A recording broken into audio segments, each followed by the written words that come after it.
नमस्कार, आप देख रहे हैं JJN न्यूज और मैं हूं आपके साथ अनुराधा छिब्बर।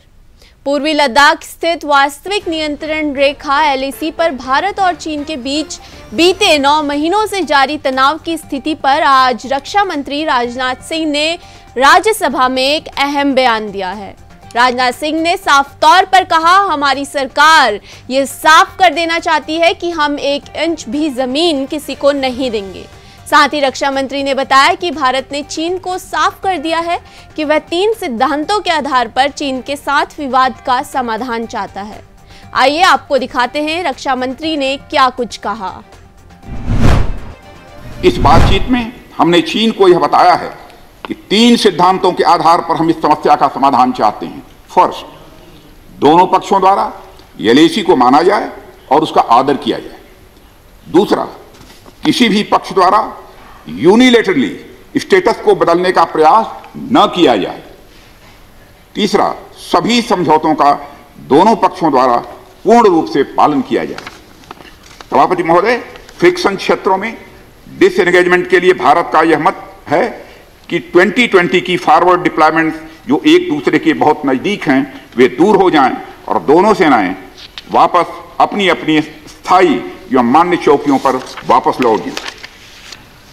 सभापति महोदय, बातचीत के लिए हमारी स्ट्रेटेजी तथा अप्रोच माननीय प्रधानमंत्री जी के इस दिशा निर्देश पर आधारित है कि हम अपनी 1 इंच जमीन भी किसी और को नहीं लेने देंगे। चीन के साथ राजनीतिक तनाव पर रक्षा मंत्री बोले, दोनों पक्षों में सैन्य और कूटनीतिक स्तर पर बातचीत जारी है। साथ ही राजनाथ सिंह ने बताया, पैंगोंग झील के उत्तर और दक्षिण में सैनिकों की वापसी पर सहमति बन गई है और कल से सीमा पर सैनिकों की वापसी की प्रक्रिया शुरू हो गई है। लेक से पूर्व से पैंगोंग लेक से पूर्ण डिसएंगेजमेंट के 48 आवर्स के अंदर सीनियर कमांडर स्तर की बातचीत हो तथा बाकी बचे हुए मुद्दों पर भी हल निकाला जाए। सभापति महोदय, पैंगोंग लेक एरिया में चीन के साथ डिसएंगेजमेंट का जो समझौता हुआ है उसके अनुसार दोनों पक्ष फॉरवर्ड डिप्लॉयमेंट को phased, coordinated and verified manner में हटाएंगे। चीन अपनी सेना की टुकड़ियों को नॉर्थ बैंक में फिंगर 8 के पूरब की दिशा की तरफ रखेगा और इसी तरह भारत भी अपनी सेना की टुकड़ियों को फिंगर 3 के पास अपने permanent base Dhan Singh Thapa post पर रखेगा।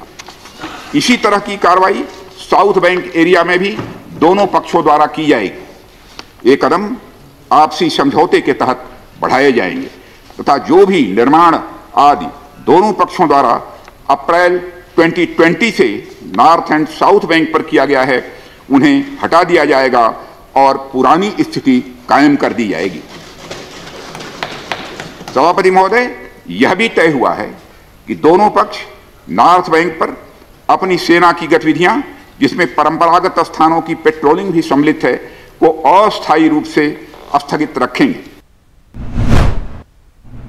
साथ ही राजनाथ सिंह ने भारत के जवानों के शौर्य को नमन किया और राज्यसभा से पूरे विश्व को एक प्रबल संदेश दिया कि पूरा भारत एक साथ खड़ा है और भारत की एकता को खंडित करना नामुमकिन है।